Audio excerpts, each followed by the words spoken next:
everyone. This video is on the full moon we have coming up on March 1st, 2018, and this is a full moon in Virgo. So this video, I'm actually going to be doing something a little bit different. I'm going to be talking more extensively about Virgo as an archetype and understanding its traits and its attributes as it relates to the evolutionary cycle within astrology. And what I like about this approach is that when we start to understand the story of the zodiac and the evolutionary aspect within it, then it becomes less about memorizing traits or memorizing facts about each sign, and it becomes more intuitive, and we start to be able to understand the story for ourselves, and then rather than memorizing or reading someone else's idea of what these signs are, we start to understand them for ourselves as characters in this grand story. So in the zodiac, when we get to Virgo, this is reflective of a soul that has just evolved out of the Leo archetype.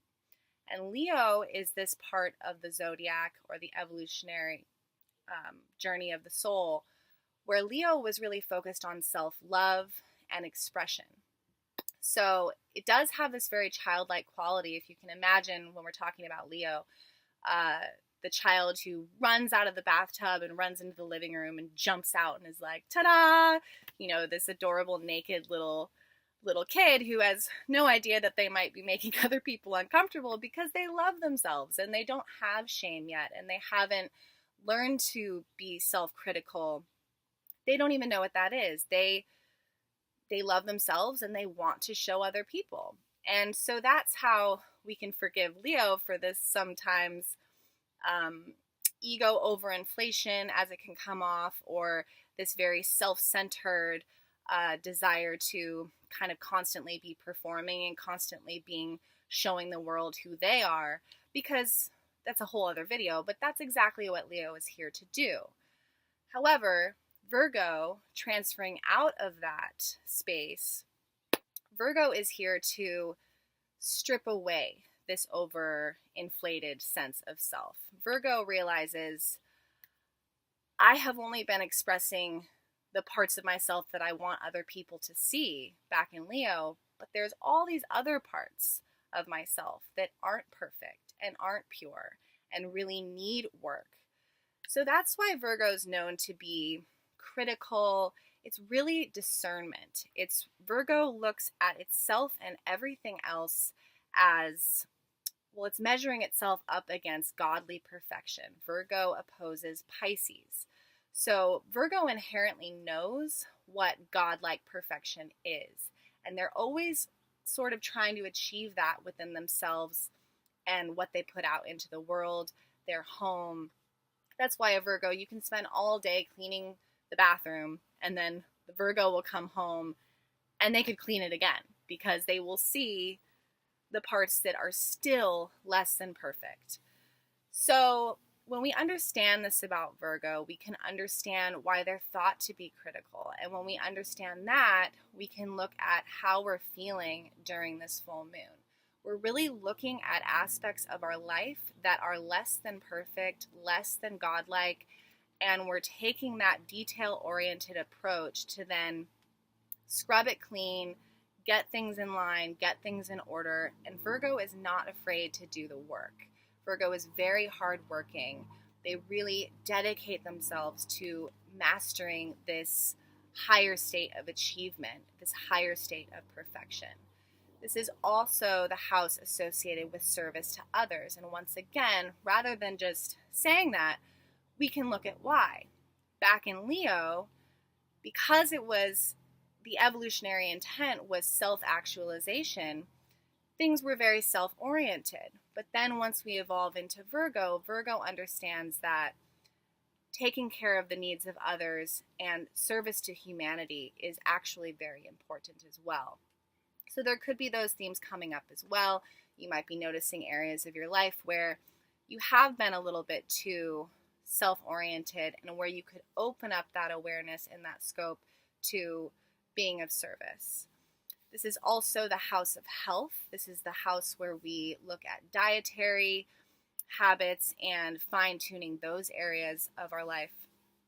And once again, opposing Pisces, I see the place between Virgo and Pisces as this kind of purgatory. For those of us that were raised Catholic, there is this idea of purgatory, or this place where the soul goes after leaving the planet. Before it enters the kingdom of heaven, it enters this place, or this kind of like waiting room, where it is burned in the sacrificial fire and made pure in order to then be presented in front of Creator.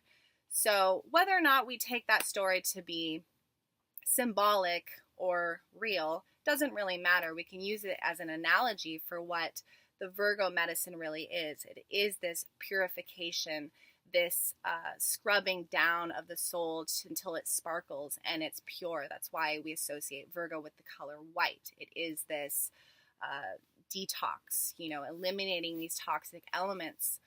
So once again, wherever Virgo, 11 degrees Virgo falls in your chart, this is where we're going to see these themes playing out. And if you want help figuring out where that is in your chart, feel free to email me. My email will be down below. This full moon is also opposing Neptune in Pisces. And this is a very interesting realm, and we can understand it in several ways. In one way, Neptune is the planet of dreams and fantasies. So dreams may be heightened for positive or negative. There can be an enhancement of nightmares, phobias, neuroses. The 6th house ruled by Virgo is also where we find eating disorders.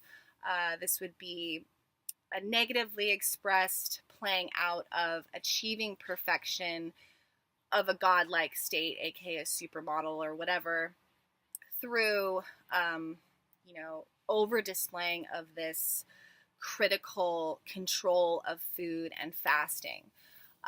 So as we understand this archetype now, we can really step into that character and positively look at our life and figure out what needs discernment, what needs cleansing. If it was in your 4th house, you might be cleaning the home environment. If it was in the 7th house, you might be cleaning, cleansing a relationship. Deciding what aspects of relationships need some fine-tuning and some detox. So yes, I think once we exit this full moon, I feel like it'll be much like after a rain and you step outside and the entire world around you looks like it's been scrubbed clean and all of the leaves are greener and everything is more fresh and cleansed. It really does have that ability. So if there's been something with your health that you've been wanting to initiate, this is a really, really powerful moon to have that cosmic support to finally wake up on March 1st and say, you know what, this is what I've been wanting to do. I feel ready to make the change. I feel ready to commit, and stepping into that time of discernment and deciding what needs to be done in order to reach this higher state of being and this godlike goddess or godlike state of wanting to achieve. So yes, I hope you guys enjoyed the video, and I wish you all the best for this very purifying full moon.